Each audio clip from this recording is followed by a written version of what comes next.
Today, I'm going to give you a little bit of secret North Carolina history and tell you about America's only successful coup d'etat.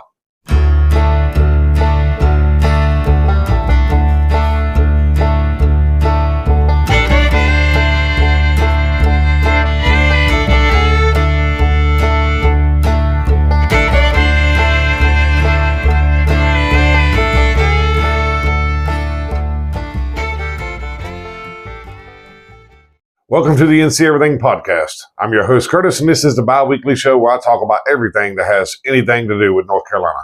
If this is your first time listening to the show, welcome. And if you're returning for episode 100, whatever we're on, thank you for coming back, and thank you for not judging me for how I say coup d'etat. I'm not certainly not French. I'm assuming I'm saying it as right as I can. But again, thank you for not judging me. And even though I joke, today's episode is going to be kind of a sad one. It's kind of a tragic episode. But I had said when I first started this show that, there was a few episodes where a few subject matters where I really wasn't comfortable going in, covering these things. And, I realized a long time ago, you can't have anything good if you don't have anything bad. I know that sucks, but that is the way it is. And not all of our state's history or our country's history is positive, and this is going to be one of those pretty negative stories. However, I think it's a story that needs to be told. I think we can't learn from history if we don't learn history.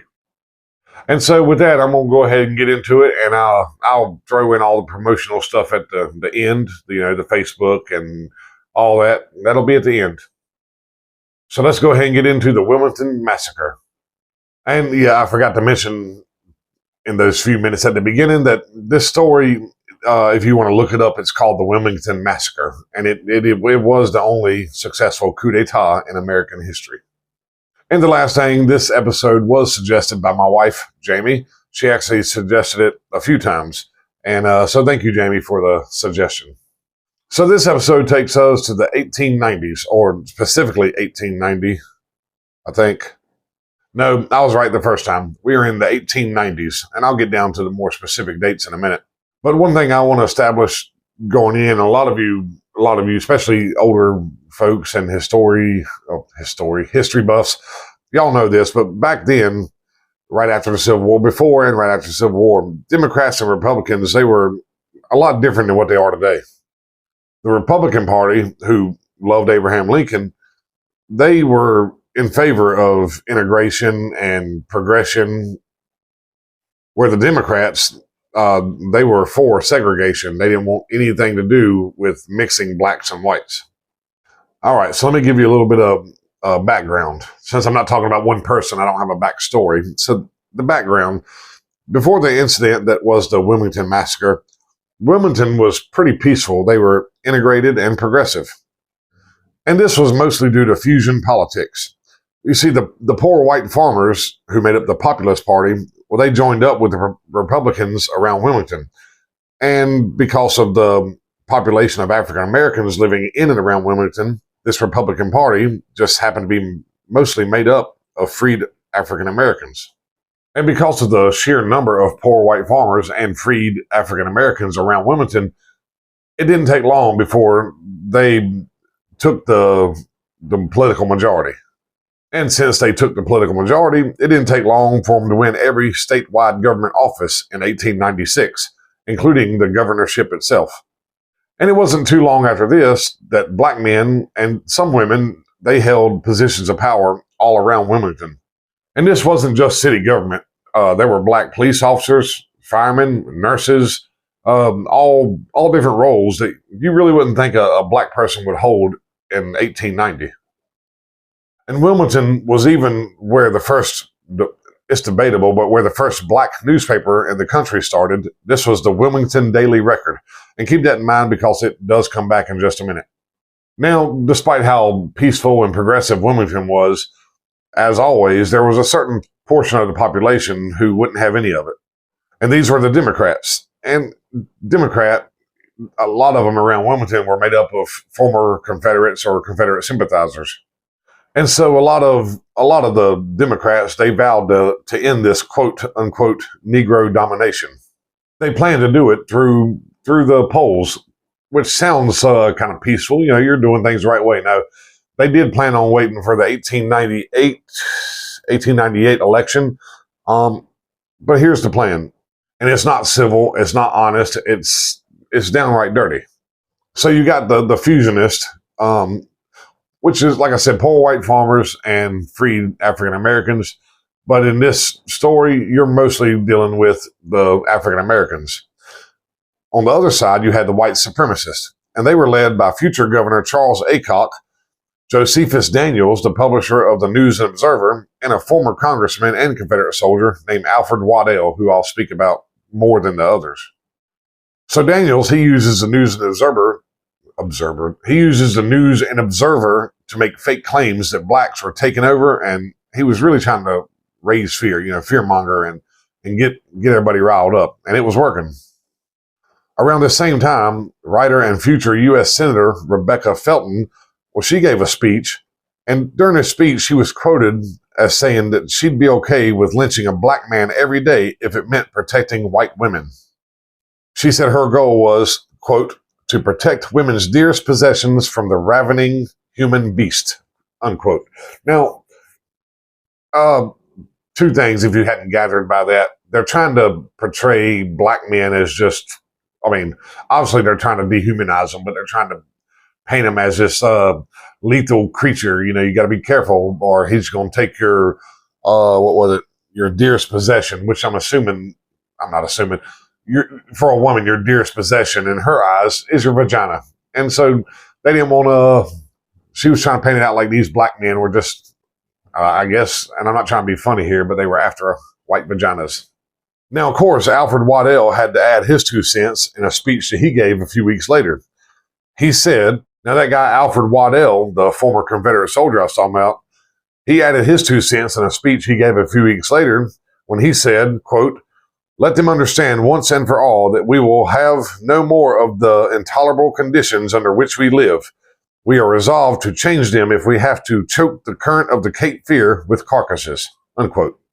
And so he essentially saying that we'll kill them all and throw them into the river, and even if it stops the flow of the river, if that's what it takes to get our white power back, that's what we're going to do. And so they were, obviously trying to make trouble wherever they could. Then you got Alexander Manly.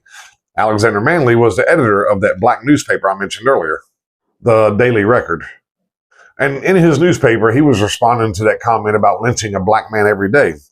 He condemned lynching and pointed out the hypocrisy of trying to dehumanize black people by calling them big burly brutes. I guess that's what was in there.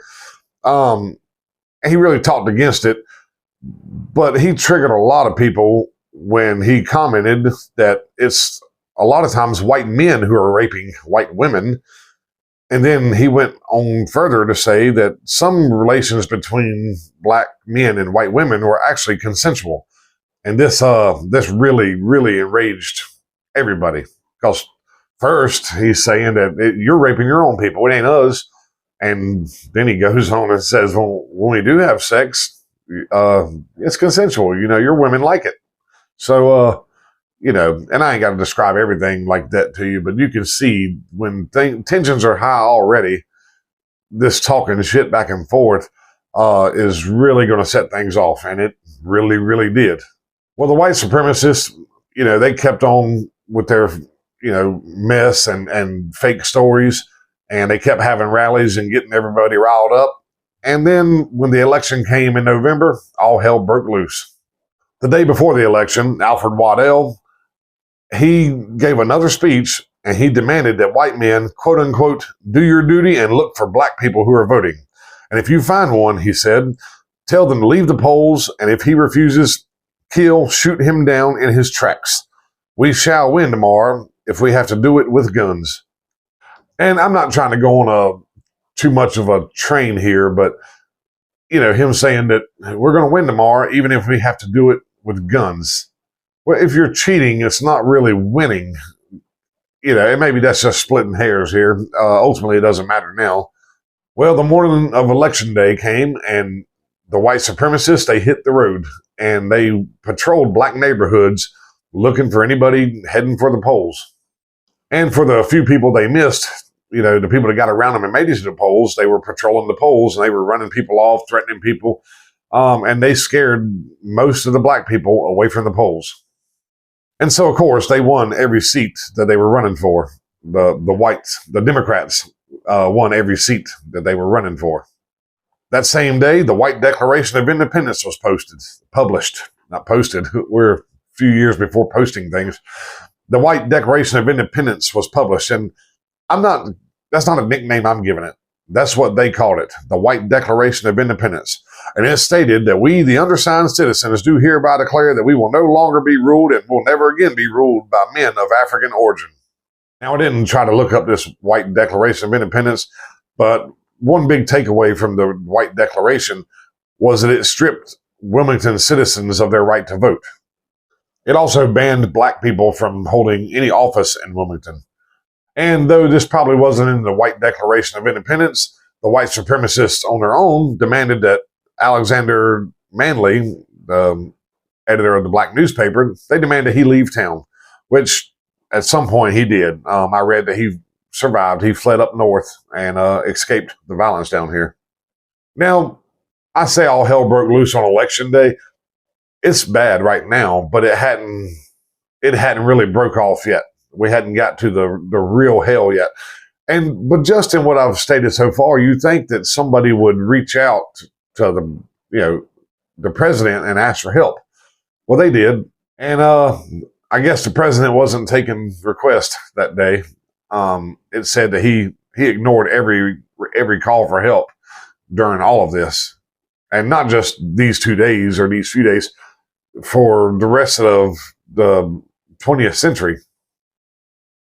No president ever really, I say no president. For the rest of the 20th century, things didn't change down here. But for the rest of this decade, nobody tried to help or intervene. Anyway, I don't want to jump to closing thoughts before I finish the story. So the day after the election, November 10th, Waddell, he got up with 2,000 armed men, and they went to the Daily Record and they burned it down. From here, the 2,000 white supremacists, they moved to City Hall. They forced the sitting mayor out. They told him to, I guess, get out of town too. And they named Alfred Waddell, Wilmington's new mayor. Well, it didn't take too long before the rumors of this coup d'etat started spreading around Wilmington. And so that hell that I was talking about breaking loose, this is where it really ignited. So we're at the corners of 4th and Harnett Street in Wilmington. And there you have Walker's Grocery Store, which is a black-owned grocery store, and Brunji's Saloon, which is owned by whites. So blacks are on one side, whites are on the other. Arguments, screaming, chaos ensues. And finally, a shot was fired. And somebody, nobody really knows who, somebody yelled, "White man killed, white man killed." And that's when a ton of gunfire kind of erupted from the crowd.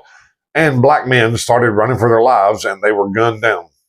And from here, the gun violence just spread from the corners of those two streets all around Wilmington. So the Wilmington Light Infantry, who were white supremacists, or made up mostly of, the White Government Union, enough said, and the red shirts. I didn't look into them, but I'm assuming the red shirts are also white people. I don't know if they were out of white shirts. These three groups, they poured into Wilmington and poured into the black neighborhoods of Wilmington. And with them, they didn't have their hunting rifles like a lot of the other Wilmington citizens did. They brought sniper rifles and a Gatling gun. So down on the streets, bullets are flying everywhere. Men are dropping like flies. Meanwhile, Alfred Waddell, he's up at town hall. Now that he's the mayor, he throws out the city alderman and he elects his own, or he chooses his own alderman. As far as the black leaders that they already had in Wilmington, well, they were jailed, quote unquote, for their own safety. And then they were led down to the train station, forcibly put on a train and sent out of town. By the end of the riot, a lot of black people had died. And what makes me kind of sad is they don't really know how many. I read 4 or 5 different articles for this podcast, and every one of them say it was anywhere from 60 to 250. I mean, that's a That's a huge margin, 60 to 250 men. They don't really know for sure. Now, I started that last sentence out with after the riot. The riot did, come to or calm down, but the effects kind of rippled out from there. Because after the riot, thousands of black citizens in Wilmington, well, they got the hell out of the city. But this, I don't know if fever pitch is the right word. That's not a word I use a lot. But this white fever spread around the whole state. In 1900, the North Carolina legislature, they pretty much took away African Americans' right to vote through some sort of grandfather clause. And then they brought in these really harsh Jim Crow laws. The number of registered black voters in Wilmington dropped from 125,000 in 1896 to about 6,000 in 1902. And I just said that was in Wilmington. That may have been the North Carolina number. Maybe not just Wilmington. I didn't put a note here, but I feel like that's a North Carolina number. So we'll say North Carolina voters, black voters, the registered black voters dropped from 125,000 in 1896 to 6,000 in 1902. And that's, again, an astounding number. Now, as far as the white supremacists go, what they did right after the incident, well, they went on damage control. And they pretty much stayed on damage control for the next 100 years. You see North Carolina newspapers, media, schools, and institutions, well, they would describe this Wilmington Massacre not as a massacre, but as a racial incident that was started by black aggression. Now, I'm not going to keep kicking a dead horse here, but they lied and said it was started by black aggression. Now, the story, as you now know it, the only real black aggression, and I'm sure I'm missing something. I'm sure blacks fought back, but and I'm sure there were some shit talking black guys down there too. But the real black aggression that only real black aggression I could find to all this was the publisher of the black newspaper saying that white men rape white women, not black men. And that doesn't sound that bad. I feel like I'm getting hung up on my words here. He defended his own. He said white men rape white women also, and sometimes white women love black men. And that was, I guess that was the black aggression that they tried to hide behind for 100 years. And as far as ripple effects go, the biggest ripple I felt like was that no black citizen served in public office in Wilmington until 1972. So it would take 70 years before a black man held office in Wilmington again. It would be 90 years before a black citizen from North Carolina was elected to Congress. That was 1992. And if you're wondering, how many white people got in trouble during all this, that number is 0. Like I said, President McKinley, he ignored cries for help. He was not interested at all at trying to end this coup d'etat, and he sure wasn't interested in helping the black people at all. So with that being said, I'm sure he wasn't very interested in punishing any white people. And that's the end of this episode. That's the end of the only successful coup d'etat in American history. And that's the end of the Wilmington Massacre. And, I talked about them trying to, I called it a secret history at the beginning, because they did try to hide it. This is one of those things you don't talk about. And if you do talk about it, well, it was the black people's fault. I'm 40 years old. I'll be 41 in a couple months. And I had never heard this story. I've been in North Carolina my whole life, and I've never heard this story. And that's an issue for me. I'm not saying force feed anybody any black history, but I don't know. That's an issue for me. I'm not just trying to promote the podcast here, but I do love North Carolina. I do love North Carolina history. And that's a part of North Carolina history that was intentionally kept from me for all these years. But maybe that's where my podcast can help. Some of the history that we're not supposed to talk about. Maybe my podcast can help there. Anyway, I hope this wasn't a triggering episode. I should have put a warning at the beginning. I completely forgot. It certainly wasn't a nice episode, but it is our history. And maybe this is a bad time to promote myself. But if you did like the episode or you're interested in more episodes, don't forget to rate, review, and subscribe. And check out the links below. I lost my train of thought. If you're listening on a podcast player and you'd like to put a face with a name, check out the links below. And there's a link for my YouTube channel where I think the majority of my episodes now are on YouTube. I think I recorded 35 or 40 before I started doing YouTube. There'll also be a link down there for the NC Everything Podcast Facebook group. It sounds like a mouthful, but it's not hard to get into. I don't have any security questions. Don't come in there starting trouble, but join the Facebook group and you can get more NC Everything. And if that's still not enough NC Everything, you can check the links out for Tasting NC. That's a show I do with my wife where we taste everything that has anything to do with North Carolina. And that's a monthly show, so it's a lot less episodes. But I've had a lot of fun. I wish I could get her on the podcast more. I have a lot of fun recording with her. And so you can watch us eat food, talk about food, and rate food. And if you have an episode for oh man, I'm getting tired. If you have an episode for a show, if you have an idea for an episode, you can reach out to me at the ncEverythingPodcast@gmail.com. I'll put that down in the description. I'm not sure if that turns into a link or not, but that's the email address, and you can suggest an episode too. Anyway, that's all I have for this episode, so I guess I'll talk to you in a couple weeks.